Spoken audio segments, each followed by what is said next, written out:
I pampered Hien for 3 years, showering him with countless rare treasures until he became utterly lawless, yet he never once showed me his beast ears, because from the start, he had recognized Ninth Sister as his true master. To change masters, he set my bedchamber ablaze with a single torch. At the brink of death, I saw him frantically rushing into Ninth Sister's mansion, begging for her mercy. When I opened my eyes again, it was the day when foreign envoys came to pay tribute, bringing exotic beastmen. Hello, everyone, welcome to my channel. Subscribe us to read wonderful novels every day. Now the story begins. The envoys from Dongyu Kingdom entered the capital, presenting 2 beastmen as tribute. One was named Hien, with a bewitchingly captivating appearance. Its true form is a red-furred fox with exquisite fur. The other is named Shenhuayan, whose appearance is cold and ethereal. Its true form is an emerald green snake. The envoy lavished praise to the skies. These 2 beasts were said to possess spiritual intelligence. Once bound by a blood oath, they would remain loyal for life. Our father, the emperor, doted on both me and Ninth Sister. Seeing these as rare novelties, he let each of us pick one to keep as pets. Ninth Sister chose first. Her selection was the green-robed Shenhuayan, just like in the previous life. Seeing me remain silent for so long, Hien fell to his knees with a thud, pleading with me. Third Highness, from the first glance today, I knew it had to be you. Is there something wrong with me? Why does your highness hesitate to choose me? I didn't move, because I knew the person he was determined to marry was my Ninth Sister, Song Jingyao, not me, Song Jingyan. If I took him back today, in the future, he would try every means to kill me, because before entering the palace, his heart's blood was taken. If he doesn't form a blood contract with his master within 2 hours, he will die, and once the contract is formed, unless the original master dies, there is absolutely no way to break it. In my past life, I believed Hien's words and was utterly smitten by his bewitchingly beautiful face. Knowing he was unrestrained and adored flamboyant things, I scoured everywhere for jewels and brocades, exempted him from palace rules, and indulged him until he became utterly lawless. Yet in the 3 years he stayed at my residence, he never once showed me his beast form, because he said, the beast form is fragile, not to be shown lightly. Your Highness, I like you. If you would marry me, I would transform for you to see every day. I believed his words, thinking that marrying anyone would be the same. I might as well marry someone handsome, at least it would be pleasing to the eye. So I disregarded the rumors and pleaded with my father, the emperor. But before I could receive his approval, I was drugged by him in my wine, and while I was unconscious, he set my princess manor ablaze. At the brink of death, my consciousness scattered. I saw him enter the princess's residence, barging into the 9th princess's manor. Just as he had once knelt to beg me, he pleaded with her. Your Highness, the 3rd prince is gone. Without a new master, I will die. I don't want to die. I beg your Highness to save me. Save him. How could I? I curled my lips and carelessly nestled into the plush chair, glancing at Hien on the floor, his eyes brimming with expectation, in his astonished and bewildered gaze.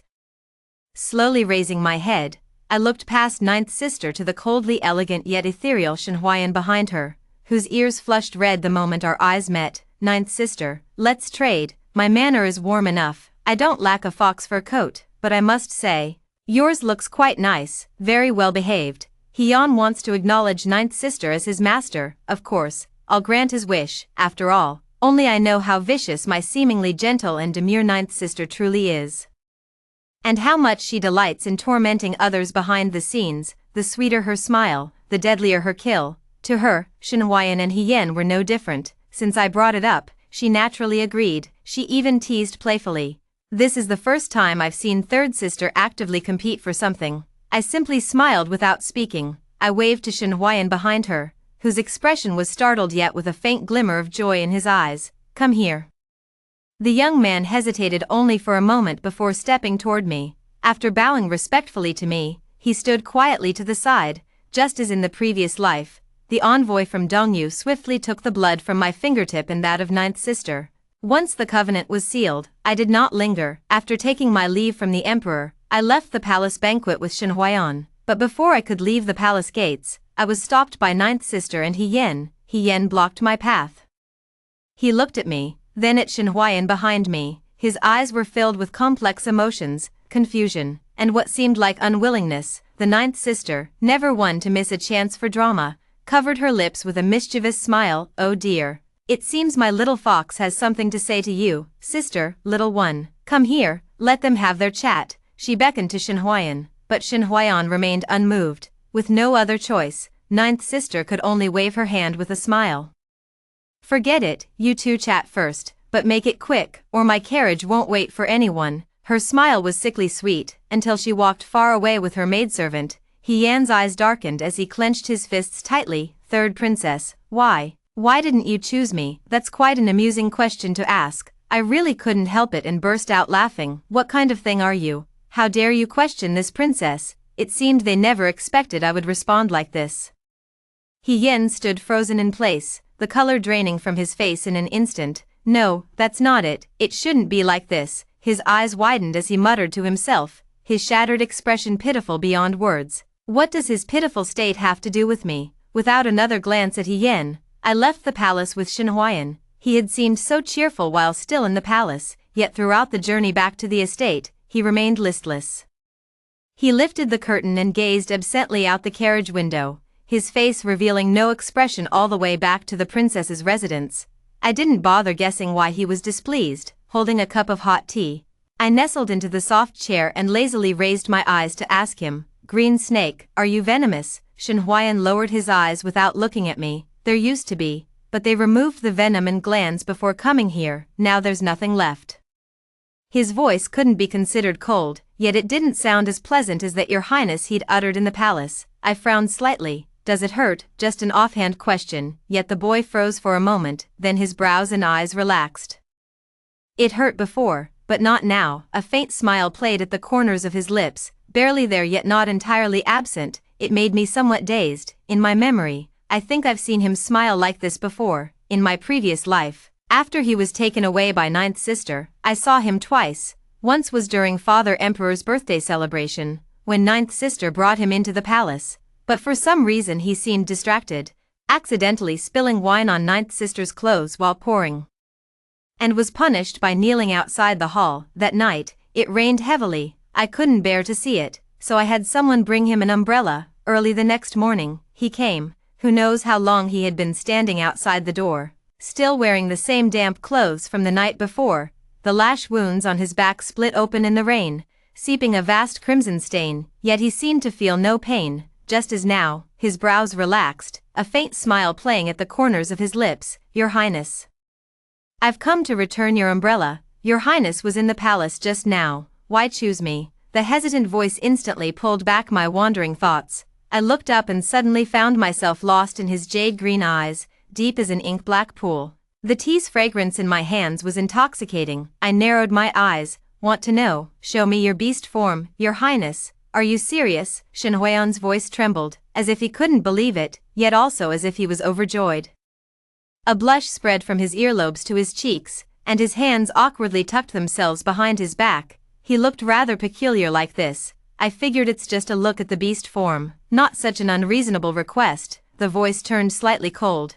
"You don't want to, you want to?" "Of course I want to," still the same unhurried voice, but his tone now carried a touch more determination. A verdant long tail emerged in response, yet his upper body remained largely unchanged, save for a few emerald green scales appearing on his cheeks and neck. My mother was human. Impure bloodline prevents full beast form transformation. "Your Highness, please don't disdain me. In my past life, I had never seen Yan's beast form. Witnessing a human transform into a beast for the first time, I could only feel astonishment, while marveling inwardly that Dongyu had truly managed to find beastmen. I couldn't resist standing up and reaching out to stroke it. The tentacle felt icy cold.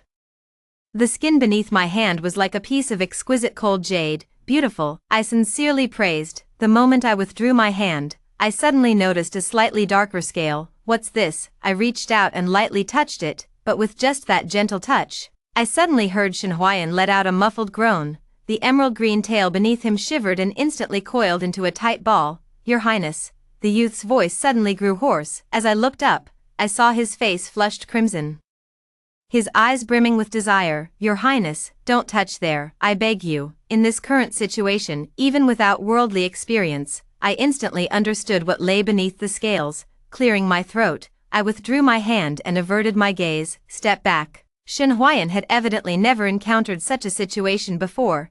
his long emerald tail transformed into legs as he took 2 steps back. The cool composure on his face still carried a lingering flush.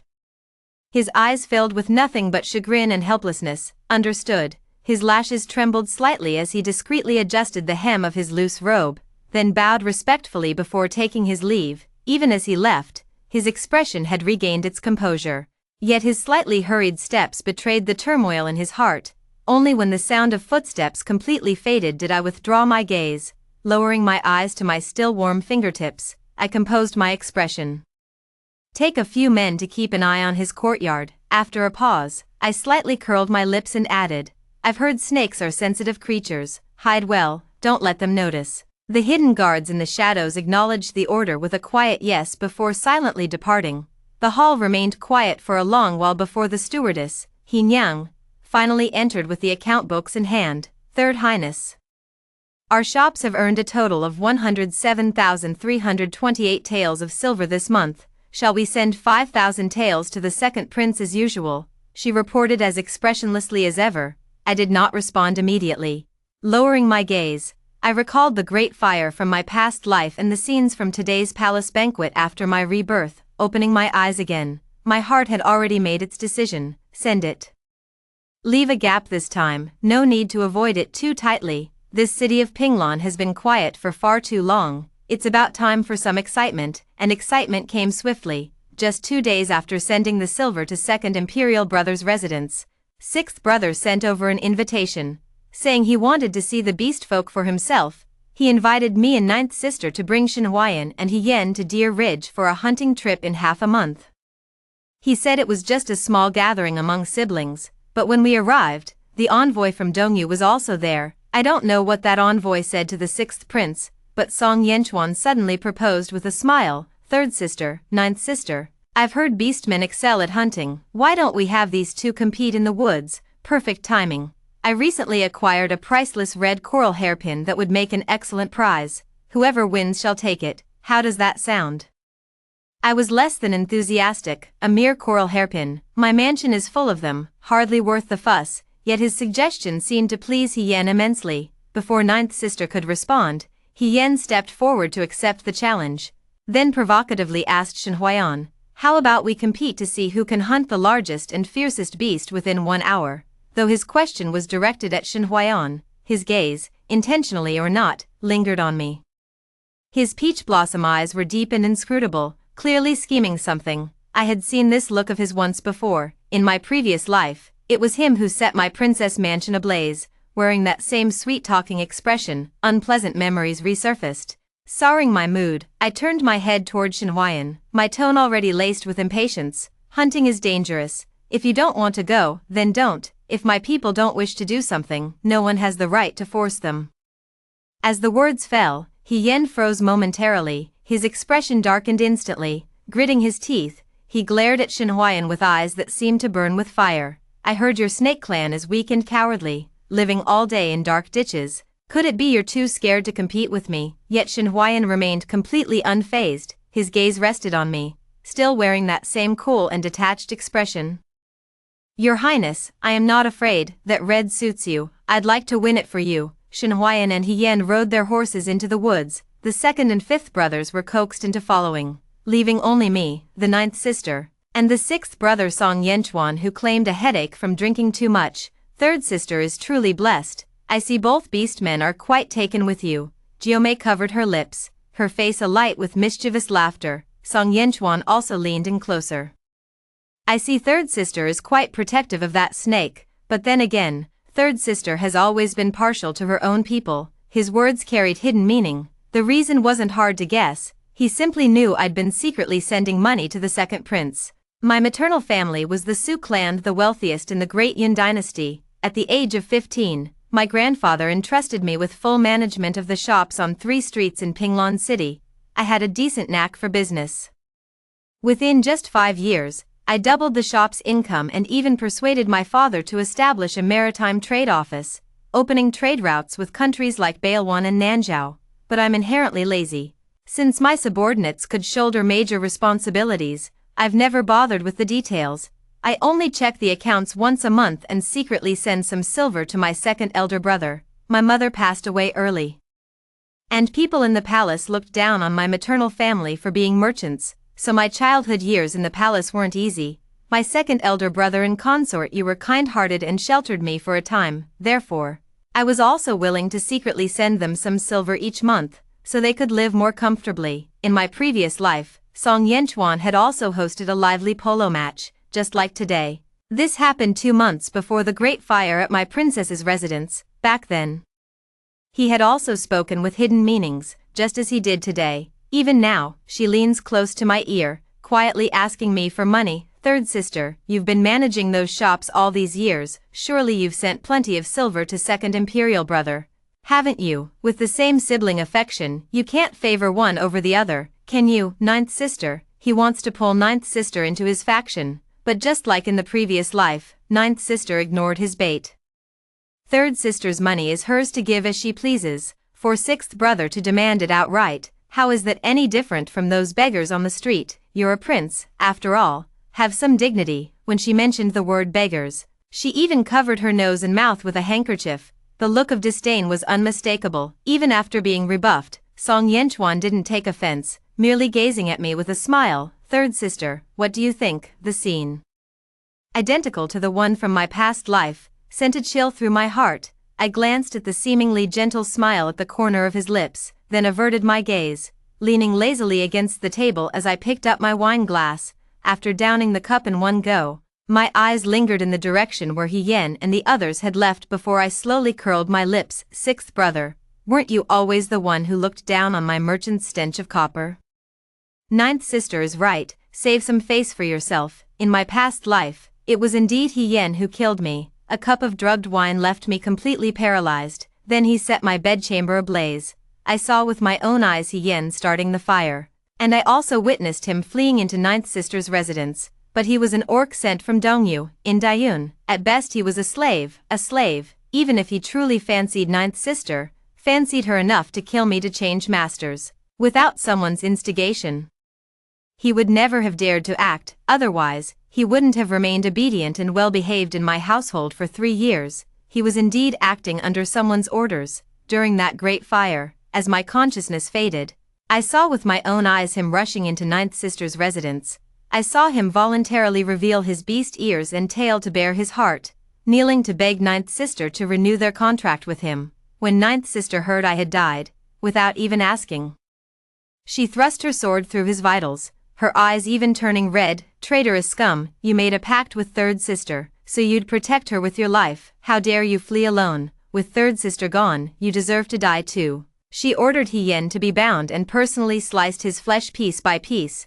Under the lingering death penalty, He Yen finally confessed. It was the sixth prince. The sixth prince wanted the third prince dead, to seize control of the maritime trade office in his hands, but he didn't dare act himself, so he sent Dongyu to deliver a message, threatening my parents' lives and promising to let me leave Dayun once the deed was done. But I don't want to leave, Ninth Highness. I've fallen for you. In my past life, Song Yenchuan must have discovered I'd sent money to the second prince. That's why he organized that polo match. At the polo match, as he did today, he insinuated that I was being partial and outright asked for money. Even after I refused him, he still made those sarcastic remarks, just like now. Ah, I suppose I'm not blessed with such fortune. Then he walked away, looking embarrassed. This time, I merely had someone drop a hint, yet he couldn't wait to organize this hunting party. No doubt after my refusal, he'll turn to Shenhuayan next, but this time, he won't get what he wants. Watching Song Yenchuan chatting and laughing with the envoy from Dongyu, I slightly lowered my gaze and asked ninth sister with a soft laugh, Ninth sister, do you want money? I'll give you some. Ninth sister looked surprised but shook her head with a smile, refusing. What would I do with money? You keep it for yourself. I don't care for that sort of thing. I wasn't surprised she'd answer like that. I just covered my lips with a handkerchief and leaned close to her ear. Didn't you want to become an empress? Those 300,000 private troops you've been raising in Chunlai City, don't they cost money? Her long-hidden secret was abruptly exposed by my words. Ninth sister's expression turned horrified. But in just an instant, she regained her composure and looked at me with uncertain suspicion. She lowered her voice. Third sister, this is no joking matter. I merely smiled without confirming or denying. No rush. Take your time to think it over. Come find me anytime if you need anything. If that's what you wish, sister will surely help you. The emperor's offspring were not plentiful. Of the princes and princesses born, some died young while others succumbed to illness. As for the remaining few, the second prince is kind-hearted but cowardly, a man so soft he wouldn't even dare to kill a chicken. Notorious for his tender mercy, the fifth brother has a straightforward temper. A reckless man who explodes at the slightest provocation. As for the sixth brother, Song Yanchuan, he is ambitious yet vengeful over the smallest grievances, wholly devoted to power, truly a petty man. Only the ninth sister, Song Jingyao, though ruthless, still possesses some lofty ambitions. Her mother comes from a military family, and her grandfather was once the illustrious guardian general of the state. The emperor grows increasingly foolish with age, his suspicion deepening by the day. Though he showers the ninth princess and her maternal clan with apparent favor, secretly he keeps them under close watch. Even when minor states like Dongyu and Nanzhou stir trouble at the borders, he refuses to loosen his grip. His sole obsession remains clutching military power in an iron fist. In my previous life, I was lazy by nature and disliked moving about. Except for the second prince, I wasn't close to any of my siblings. It wasn't until after my death in that life that I learned the ninth princess and the Duke of Jinghua were secretly raising private troops in Springcoming City. That was when she finally ended He Yan's life, eyes bloodshot, expression fierce. Pa, to hell with this so-called affection, killed third sister, then framed her death on me. My dear brothers are truly remarkable, blind to external threats and internal strife, all they know is infighting. Now they'd even raise hands against their own flesh and blood. Since that's the case, why not let me take that position? Once I ascend the throne, none of them will get off easy. She didn't believe a word of He Yan's confession. She ordered someone to send a message to her grandfather, preparing to raise troops at any moment. Whether she ultimately raised an army or not, I never got to see. However, I didn't mind perfecting her plan, without startling the nervous ninth sister. I straightened my posture. Coincidentally, Shen Huayan and He Yan's group came galloping back on horseback, stirring up a clamor across the field. Whoa, that's a big catch. I wonder who hunted it. From a distance, the figures of Shen Huayan in blue and He Yan in red stood out strikingly in the procession. The fifth brother was the most excited, leaping off his horse and rushing forward. Third imperial sister, your beast man is impressive. Killing a leopard with just one arrow.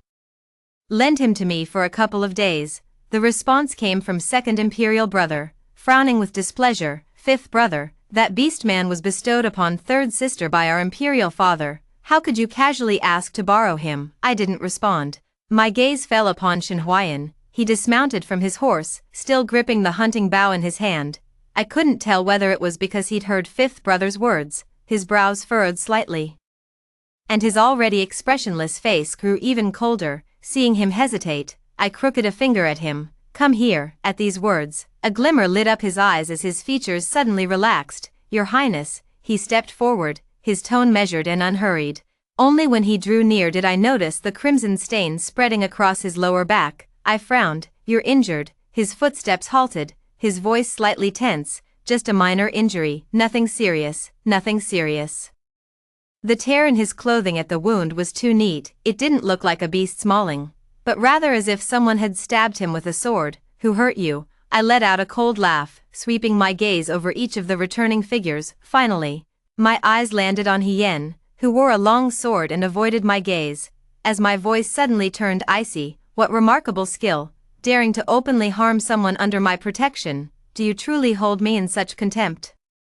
The one who injured Shen Huayan was indeed He Yan. As soon as I finished speaking, fifth brother, never one to miss a chance to stir up trouble, eagerly recounted what had happened in the woods. He said that as soon as they entered the forest, the group had scattered. By the time they heard the beasts roar and rushed over, they happened to see Shen Huayan drawing his bow, standing off against the beast, and behind him, He Yan watched with predatory intent.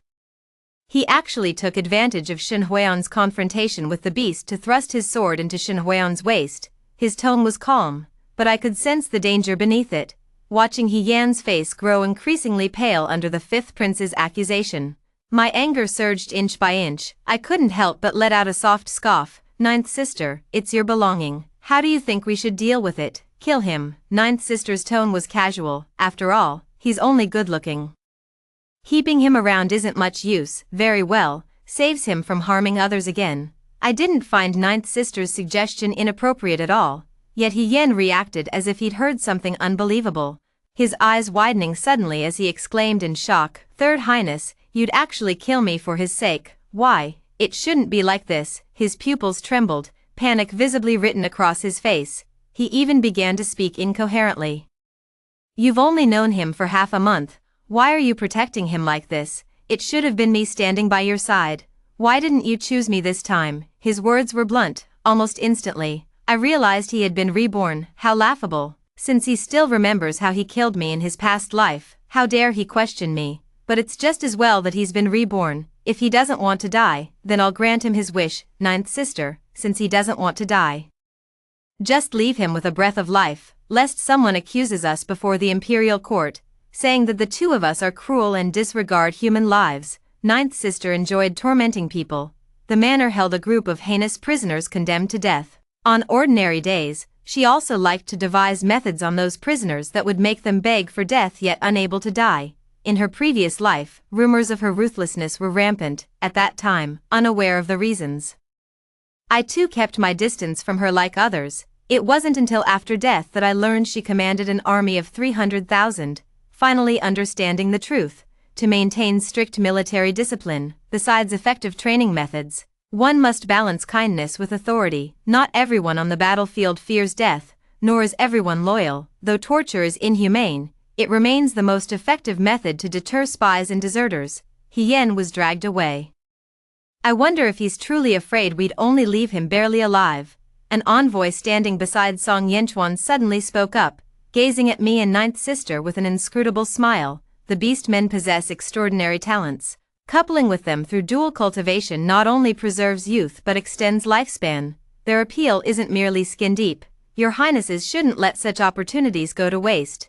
Just one taste will make you understand the pleasures, leaving you craving for more once you've savored the marrow. His suggestive gaze made me uncomfortable. I couldn't hold back anymore and snorted coldly. "See, this is why I dislike men. Their minds are always filled with filthy thoughts about what's in their pants." Disgusting. Today's goal achieved, I didn't want to stay any longer. Casually bidding farewell to Ninth Sister, I rose and took Shenhuayan onto the carriage back to the city. Inside the carriage, the maidservant applied medicine and bandaged Shenhuayan's wounds. After changing into clean clothes, he leaned against the carriage window, gazing outside through the gap in the curtains. His gaze was faint, impossible to tell what he was thinking. I had no patience to guess why he was displeased. Seeing his aloof demeanor, I too felt somewhat displeased. "What? I avenged you, aren't you happy?" I'm not one with a good temper, and now as I spoke, my tone carried a hint of chill.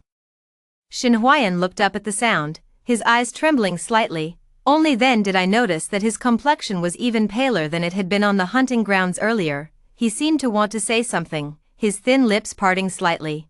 But the words remained unspoken, his gaze fixed intently on my face, as if urgently seeking confirmation from my expression. After a long moment with no result, he finally deflated, his voice trembling slightly. "I am a beastman, and also a man. Your Highness.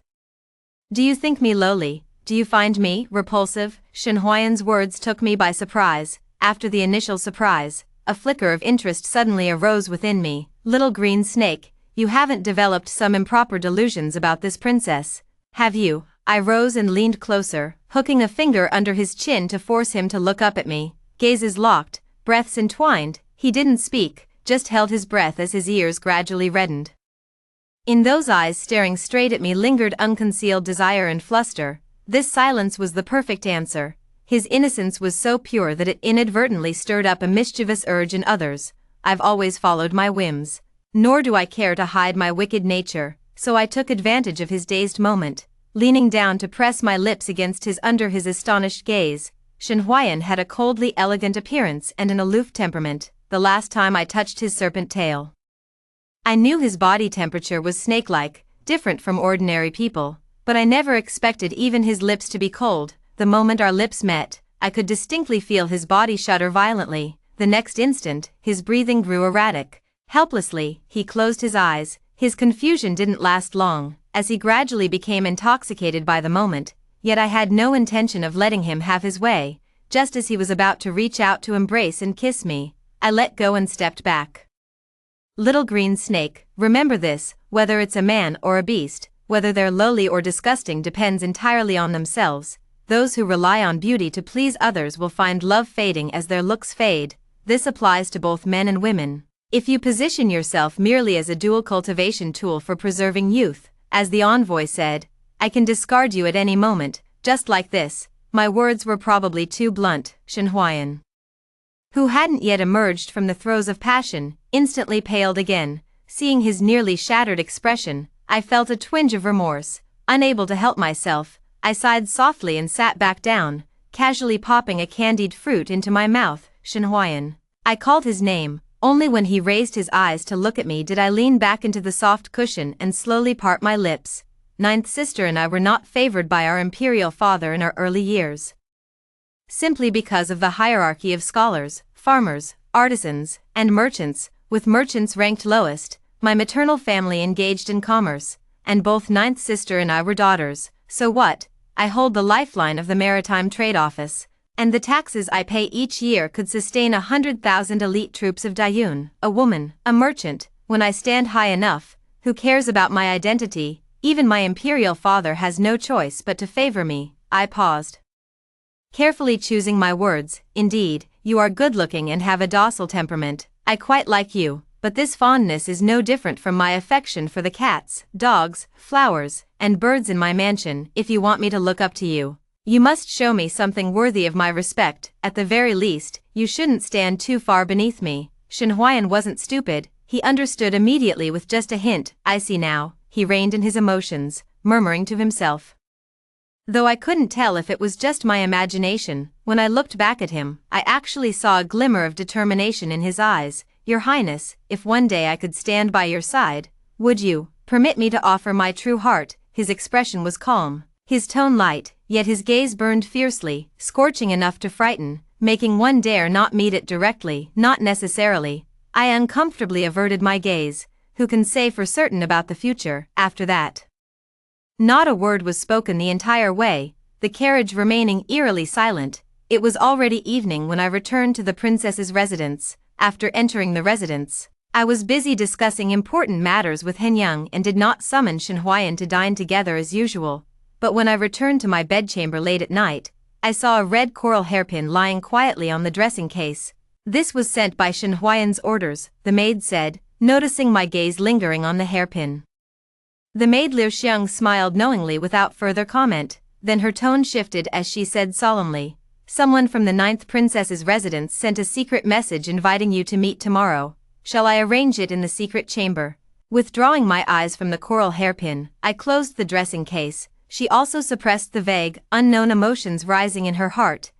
You decide. Liu Xiang was very reliable in handling matters. When ninth sister arrived the next day, she had changed her attire without alerting anyone. As expected, after some conversation, she agreed to my proposal. Her ambitious eyes were filled with hope and determination, but she still had one question. Third sister has such courage. Why not become the empress yourself? Recalling how my father had grown increasingly suspicious and temperamental since ascending the throne, I remained silent for a long while. Perhaps because I'm lazy. The matter of seizing the throne cannot be rushed.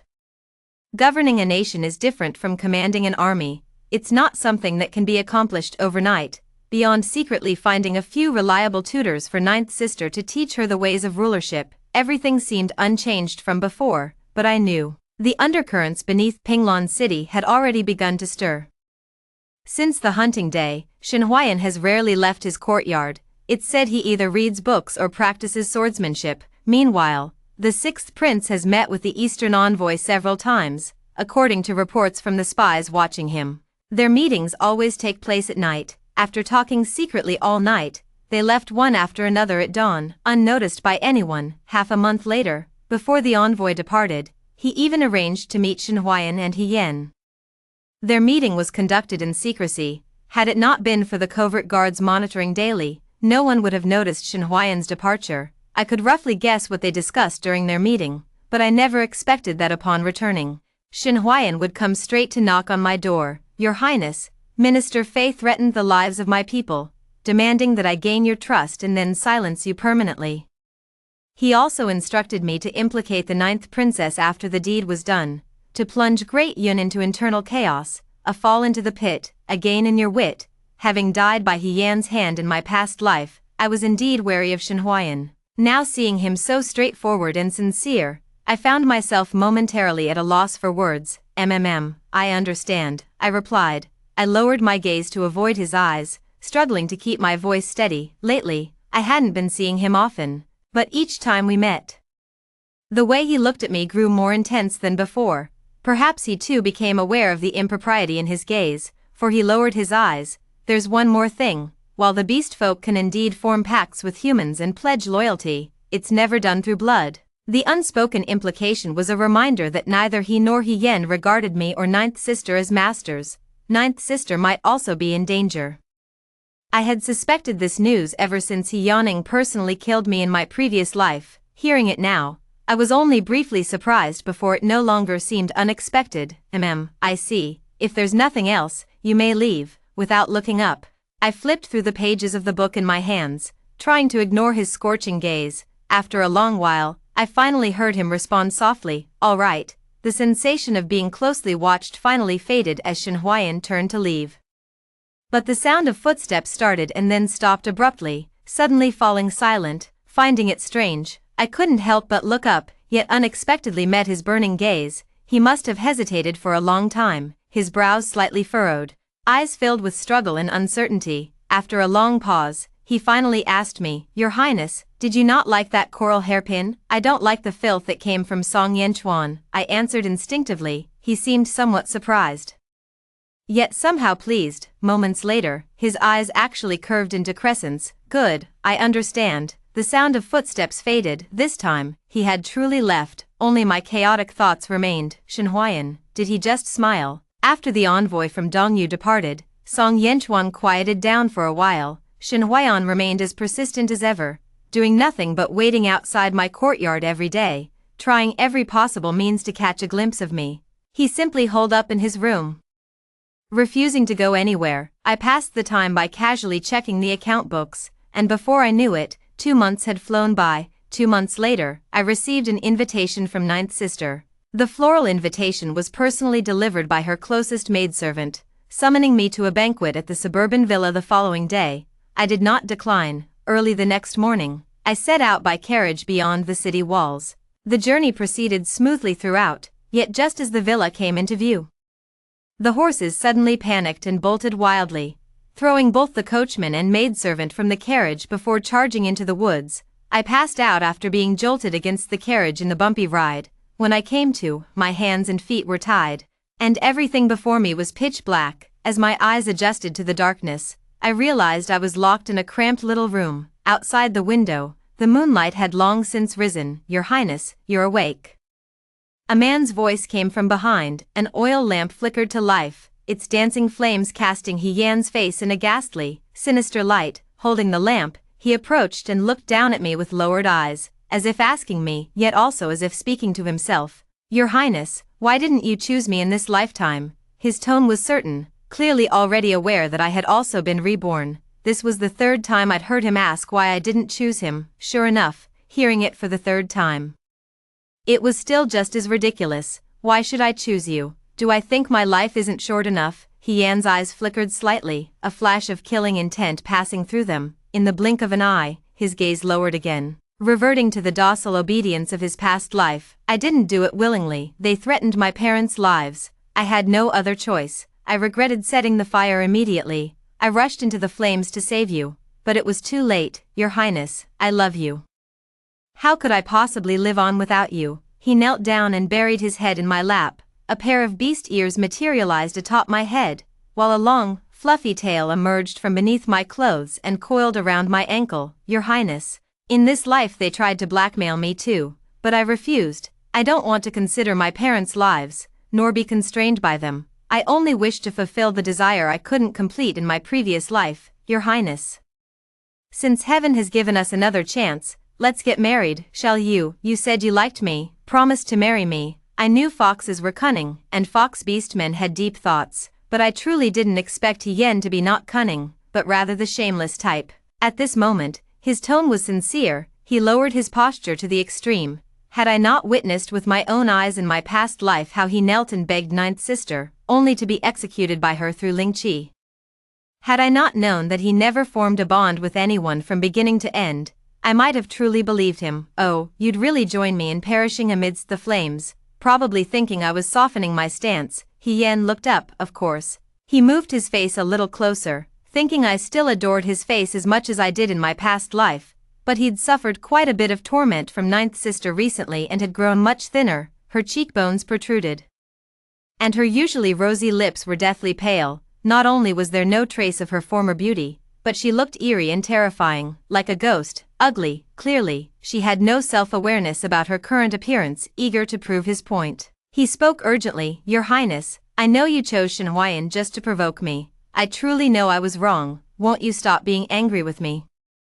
A clear birdsong sounded from the rooftop. It seemed a small bird had fluttered its wings and flown away. He Yan didn't notice at all, just stared straight into my eyes as if pleading, yet I shook my head. "No, in this life, I chose Shen Huayan because he is good. I didn't choose you not just because I hated you for killing me in my past life, but also because your face is utterly dull. I'm tired of looking at it." He Yan took the most pride in his appearance. It was what he cared about above all else. Having one's most prized possession belittled would ruffle anyone's feathers. Sure enough, the moment I finished speaking, I saw his breath hitch violently, his gaze turning murderous. "What did you say?" I pretended not to notice his murderous expression and scoffed. "You didn't actually think I agreed to marry you in my past life because of romantic feelings, did you? True. Your face was somewhat presentable in that lifetime, but marrying you was no different from placing a pretty vase in my home. By simply placing a vase in the mansion, I can avoid having my power diminished by His Majesty using marriage as an excuse, escape a political marriage alliance, and remain free from a husband's control after wedlock. 3 benefits with one move. Why wouldn't I take it?" Upon hearing this, He Yan's eyes widened abruptly.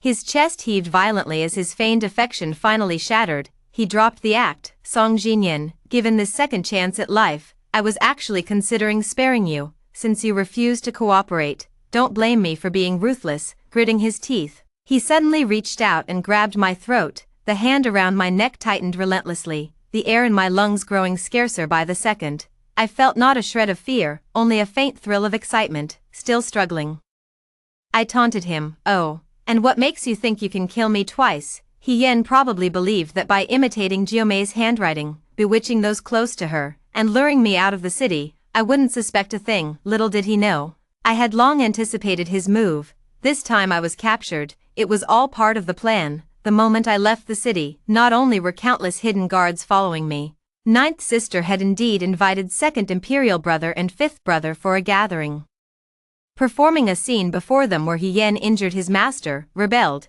and kidnapped me to disappear. With the hidden guards following, Ninth Sister and Fifth Brother would easily find this place. At the signal of bird calls, they had quietly surrounded this place by now. Their timing was perfect as they burst in, just in time to witness He Yan's murderous glare as he sought to end my life. Everything was going according to plan, but a furious roar of "He Yan, you're courting death," made me freeze momentarily, abruptly unsettling my heartbeat. When Shen Huayan charged forward with his sword, He Yan had already released his grip and retreated, yet he was still struck in the shoulder by the blade and collapsed to the ground, even wounded. His mouth never stopped. "Shen Huayan, don't think Song Jinyan chose you because she likes you. That woman has no heart. In her eyes, you and I are the same, just disposable playthings. All your efforts to bring her back to life are nothing compared to me. At least I spent 3 years with her and tasted her sweetness. When we were entwined together, who knows where you were?" Ha ha ha ha. Air suddenly rushed into my lungs, making me cough violently. When the coughing finally stopped, these were the words that pierced my ears. "I knew He Yan was shameless, but I never imagined he could be this shameless. Even now, he still tries to sow discord between us." Shen Huayan, normally so composed, was so provoked that his eyes nearly bulged from their sockets, his chest heaving violently. Having lived 2 lifetimes, this was the first time I'd seen him like this. I thought he had believed He Yan's words, yet his response took me by surprise. "His Highness is right. Whether someone is vile or disgusting depends entirely on themselves. a woman's status is inferior to a man's, making life inherently harder as a beastman. You've endured countless cold shoulders due to your identity. You of all people should understand this bitterness, yet just because you can't have His Highness, you resort to such vile insults, casually tarnishing a woman's reputation, which she holds as dear as life itself. You deserve to die." He paused, his tone carried a hint of gritted teeth. "Indeed, to your Highness, I am not yet worthy to stand by her side, but your Highness taught me that love is about growth and equality, not about satisfying selfish desires. I am grateful that in this lifetime, your Highness chose me, not you." Another sword thrust pierced He Yan's abdomen. Amidst the agonized roar, I finally snapped back to reality. Looking at Shen Huayan's tall figure before me, my heart was filled with mixed emotions. My chest suddenly felt stuffed with cotton, full to the brim. It was incredibly comforting. I couldn't help but sigh softly. Since when was Shen Huayan ever a man of few words?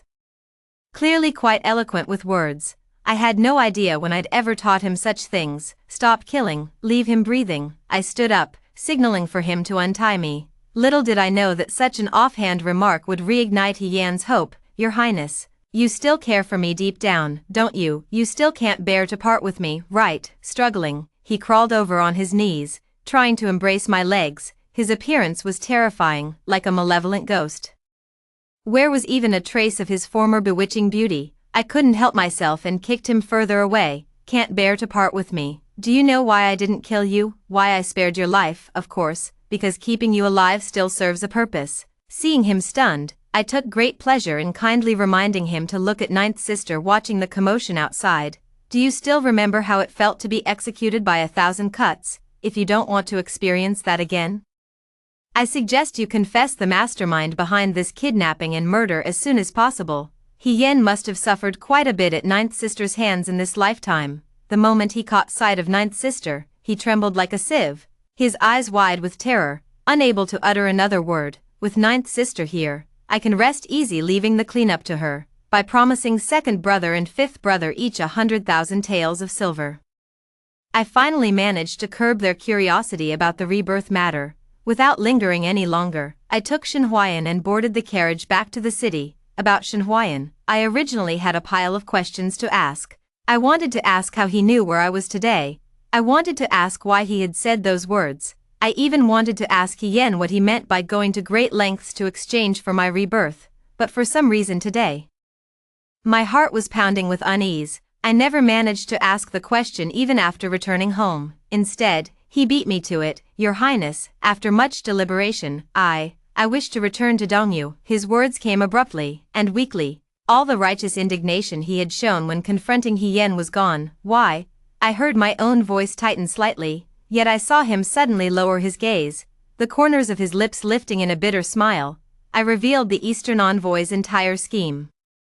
"Thinking it would prove my loyalty to you, then why won't your Highness use me? With my testimony, you needn't have suffered this humiliation at all. You've placed many hidden guards around me, yet today you risked your life without telling me. Because you still don't trust me, do you?" His question left me speechless, momentarily at a loss for how to respond. After a moment's thought, I turned and entered the bedchamber, taking the medicinal ointment from the maid's hands before beckoning to him. "Come, help me apply this medicine." Yet this time, he stood motionless. He merely lifted his gaze to meet mine, the corners of his striking eyes tinged with red. As if suppressing overwhelming emotions, his expression shattered, looking as though he might weep. "Since your Highness doesn't trust me, why trouble yourself with me? If you don't have those feelings for me, then don't tease me. I can't take it. I might actually believe you." Shen Huayan's words brushed past my heart like a feather's gentle caress. The flustered panic in my chest vanished, replaced instead by a bitter ache, an unfamiliar emotion, one I'd never felt before. By the time I came to my senses, the words had already slipped out. "Who said I didn't have those intentions? Come here." I won't say it again. The moment his words fell, his breath hitched abruptly, like crushed stars scattered into his eyes. The light in his pupils was dazzlingly bright. "Your Highness." He stood for a long time before finally stepping inside. With utmost care, as if afraid of shattering some beautiful dream, I placed the porcelain jar into his hands. "It's not that I don't trust you, but this play must be performed for others to see. It cannot be left unperformed, and the one on stage cannot be you. because I cannot bear to see you die."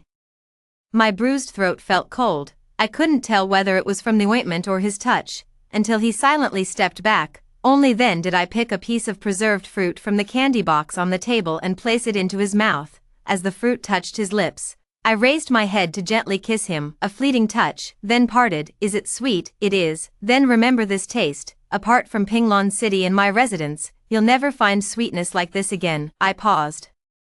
Though I still don't fully understand what this inexplicable emotion in my heart truly is, yet somehow, certain words don't seem so difficult to say after all. If you wish to leave, then leave. I won't stop you, just remember to come back, after all. You know I want to say, I never wait for anyone, but as if anticipating my words, before I could finish speaking, he leaned down and silenced me, leaving my sentence unfinished. His kiss was urgent, like a sudden storm. As if trying to tear me apart, only after what felt like an eternity did he pull away. "Your Highness, you were the one who provoked me first. You can't regret this now," he panted lightly, his tone pleading and cautious. Yet the predatory glint in his eyes was impossible to ignore. Under his lowered gaze, I felt as if truly being watched by a beast, my chest tightening with each passing moment. The itch in my heart became unbearable. I've always followed my whims, never one to endure restraint.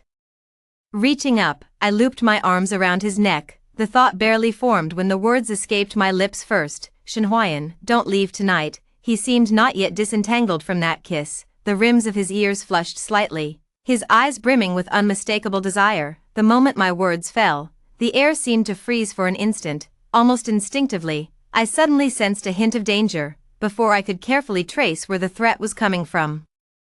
Shenhuayan suddenly curled his lips into a smile. In an instant, his expression melted like ice and snow, as if spring had arrived after 1,000 miles. "All right, Your Highness, I won't leave." As I was pushed onto the bed, only one thought remained in my mind. When exactly did I get the illusion that Shenhuayan was innocent? The thought had barely surfaced when I personally extinguished it. Forget it. Who asked me to provoke him in the first place? That night, the red candles in my palace burned until dawn. In the throes of passion, Shenhuayan seemed to pull a hairpin from his bosom and tuck it into my coiled hair, yet I never got the chance to see what kind of hairpin it truly was.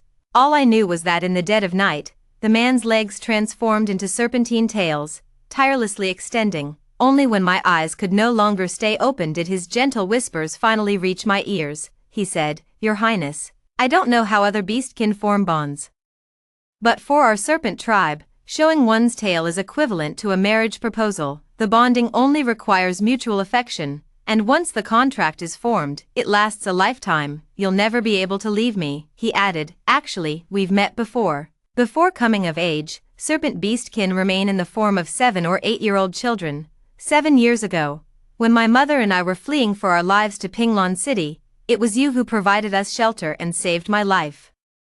So I don't regret spending my entire lifespan in my previous life to ensure your happiness. Nor do I regret voluntarily coming to Pinglon City when I heard they were planning to offer beastkin as tribute to Dayun. I don't regret it. Even if in this lifetime you didn't choose me." His voice was hoarse, no longer carrying its former cool clarity, neither hurried nor slow. It was utterly sleep-inducing. Before consciousness slipped into darkness, I heard him say, "Your Highness, I know you intentionally allowed me to read those books and political essays in your study. I've finished them all. I'll return soon. When my people can stand openly on this land, I'll come back to stay with you. It won't be long. You must wait for me, I beg you." Perhaps because of his words, that night, I actually had such a dream. In my dream, it was the New Year's Eve palace banquet, where as usual no one paid me any attention. I thought to myself that watching operas with a bunch of old men and women in the palace wasn't as fun as going out to see what excitement the city had to offer, so I quietly slipped out of the palace alone. At that time, I hadn't yet taken charge of the shops in Pinglon City, not as wealthy as I am now, yet when I saw several burly men surrounding a beautiful lady holding a child on Jujin Street, demanding money, I still threw out the only 10 taels of silver I had on me. The men dispersed, but the woman continued to weep, because the child in her arms had been running a high fever for 2 days and hadn't eaten anything. Helpless, I could only take them to my grandfather's medicine shop. At that time, grandfather was still angry with mother for insisting on entering the palace. He held on to that grudge for over a decade. Even after mother passed away, he stubbornly refused to send any provisions to the palace or inquire about me. The shop manager didn't even recognize me and immediately started shooing both me and the woman out, furious beyond measure. I jumped onto a table. Go back and tell that old fool if he refuses to acknowledge his own granddaughter today. I swear I'll seize every last one of his shops, I'll ruin every single one of his businesses, and you lot for driving me out today. When I become your mistress, you'll be the first ones I dismiss. I'll make sure you can't even set foot in Pinglon City again. After much arguing, I finally got my way and arranged for the woman and child to stay in the backyard of the pharmacy. That day, I don't know if it was because my voice was too loud, but it actually woke the child in the woman's arms, making them open their eyes. A pair of eerily green eyes, so strange that I remember them vividly to this day. His eye color was different from Shenhuayan's. I had never connected the two, much less known they were the same person. Shenhuayan had truly left. When I woke the next afternoon, he was already gone without a trace. Along with his disappearance, the embroidered pouch I had worn since childhood also vanished. In stark contrast, overnight, a bluish-green scale-shaped mark suddenly appeared on my left shoulder, and coiled within my hair was a hairpin glowing crimson from tip to end. The material of that hairpin was unknown, yet it felt like jade to the touch, like bones, or perhaps something else. I had no time to dwell on it. Nor any time for sorrow, because Yan's interrogation transcript was released that very evening. Having lost her usefulness, ninth sister showed no mercy, but this time she was kind enough to leave Yan's body intact, just like in her previous life. Yan's confession implicated the envoy from Dongyu and Song Yanchuan. Without solid evidence, Song Yanchuan refused to admit it. Naturally, Dongyu wouldn't acknowledge it either. Their goal was to stir chaos within Dayun. Whether I died or Song Yanchuan got implicated, they would be equally pleased. Just as the situation reached a deadlock, a letter, its authenticity unknown, arrived from the eastern frontier. In the letter, the envoy surnamed Fei confessed to the content of his dinner banquet night conversation with Song Yanchuan in Pinglon City. This included instructions to coerce beastmen into killing me, as well as embezzling tax silver to purchase ironware from Dongyu, among other things. The emperor was inherently suspicious. While saying that foreigners' words couldn't be trusted, he didn't pursue the matter further, yet he gradually stripped Song Yanchuan of his actual authority. Song Yanchuan probably wasn't very compliant, having perhaps listened to someone's instigation. 2 months later, he unexpectedly raised an army outside the city, leading nearly 1/3 of the court ministers to force the emperor to abdicate, yet he had fewer than 20,000 imperial guards. Before they could even enter the city, ninth sister led troops to crush them. Even when captured, he continued to make excuses. I'm not wrong. Among father's sons, all the others are either cowards or brutes. Only I am truly fit to inherit the throne. Why won't you give me the funds? Why won't you support me as? His words were cut short by the slap I delivered. Conspiring with foreign tribes, scheming day and night, what kind of ability is that? Do you know why Dongyu helped you kill me and then changed their mind? Because they wanted to see Great Yun fall into chaos and reap the benefits. Their schemes are practically slapping you in the face, and you still think they were sincere, you fool. Rebellion is a capital crime. And even a prince cannot escape it, nor could the court officials who supported him escape their fate. Those ministers were either imprisoned or executed. With the positions vacant, the court fell into chaos. Within just over a month, Dongyu, like a dog catching the scent of meat, repeatedly invaded at the Xiayang Pass border. Dongyu had long been plotting, intent on raising an army. Ninth sister was also prepared to face the enemy. But before the battle could begin, Dongyu itself fell into chaos. It was said that Dongyu had been rather unstable for nearly a year. Popular uprisings had become frequent. At first, these rebel forces were scattered and small in number, so the king of Dongyu didn't take them seriously, but later, their ranks kept growing larger. In the end, they took advantage of the kingdom's focus on the Xiayang Pass to unite into a single force, launching a coup and capturing the capital in one swift move. The Dongyu kingdom changed hands overnight. The new emperor ascended the throne and soon sent envoys with a letter seeking peace.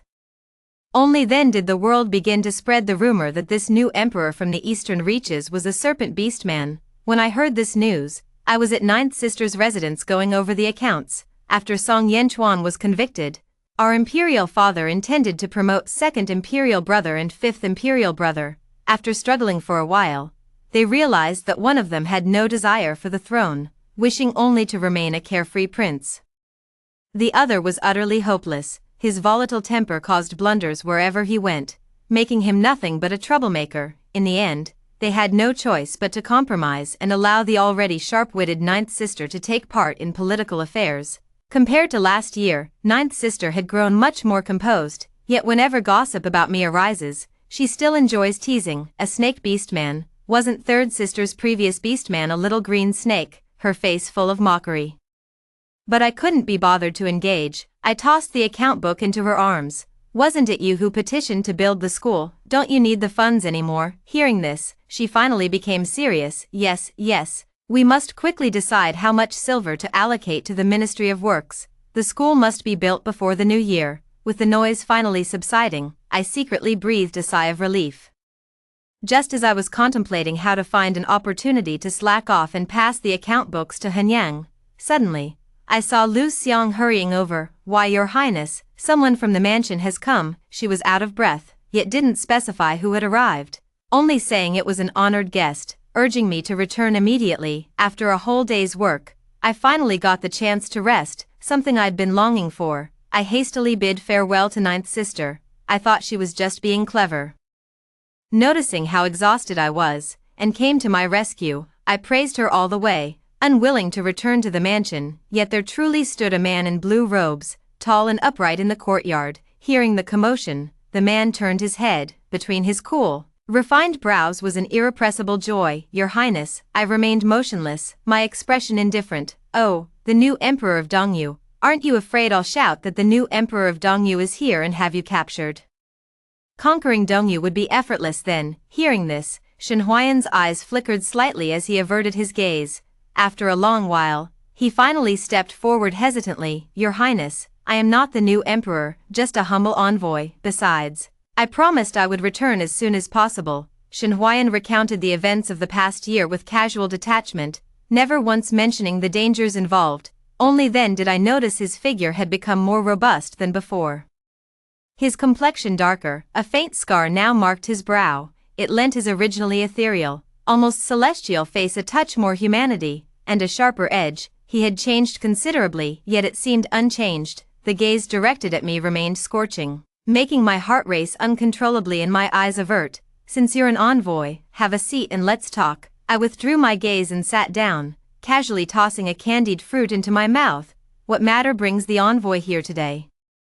Shen Huayan's gaze lingered on my lips, his eyes clearly betrayed thoughts of devouring me whole, yet his expression remained solemn, with an unprecedented reverence.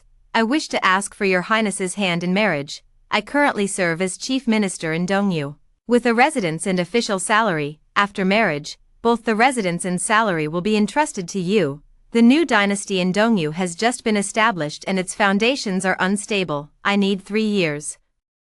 3 years. I wouldn't ask your Highness to suffer the indignity of coming to Dongyu with me. I can travel back and forth. Just wait 3 years until I resign from my post, and wherever you are, I will be there. Does your Highness consent? By the last word? His voice had begun to quiver slightly, his gaze clung tightly to my lips, as if terrified I might refuse. My chest ached with a bittersweet swelling, tinged with threads of sweetness. Without answering immediately, I suppressed my wildly pounding heart, finally unable to bear teasing him any longer. I beckoned to him, with a curved smile. Come here, give me a kiss, and I'll allow it. The end.